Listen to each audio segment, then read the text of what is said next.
હિંમતનગરના polytechnic 4 રસ્તા પાસે આવેલા રિલાયન્સ ડિજિટલમાંથી ટીવી લીધા બાદ ગ્રાહકને કડવો અનુભવ થયો. મેં તારીખ 27/5/2025ના રોજ એલઈડી ટીવી રિલાયન્સ ડિજિટલમાંથી પરચેસ કરેલી હતી.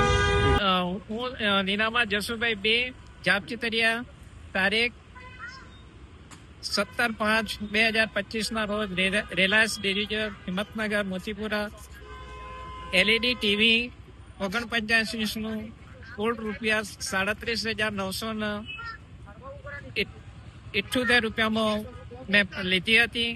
અહીંથી લીધી ત્યારે ટીવીના સ્ક્રીન ઉપર ક્રેશ હતી.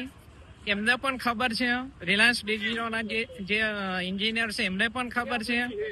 છતાં મને એ ટીવી આપેલ છે અને જ્યારે મારે ટીવી ઘર ઉપર કે ઘરે આવીને ફિટિંગ કરવા આવેલા ત્યારે પણ મેં જે ભાઈ એન્જિનિયર આવ્યા તો એને જાણ કરેલી. છતાં મારું ટીવી એમને લગાવેલું છે ઘર ઉપર અને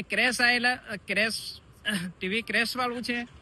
વારંવાર ટેલિફોનિક વાત કરવા છતાં કોઈ જવાબ આપતા નથી.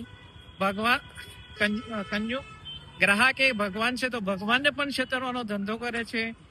જેથી મોટી મોટી દુકાનમાં કોઈ પણ વસ્તુ ખરીદવા જતા પહેલા છેચજો અને નાના કોઈ પણ વસ્તુ લેવું હોય તો નાની દુકાનમાં જજો એવી મારી અપીલ છે.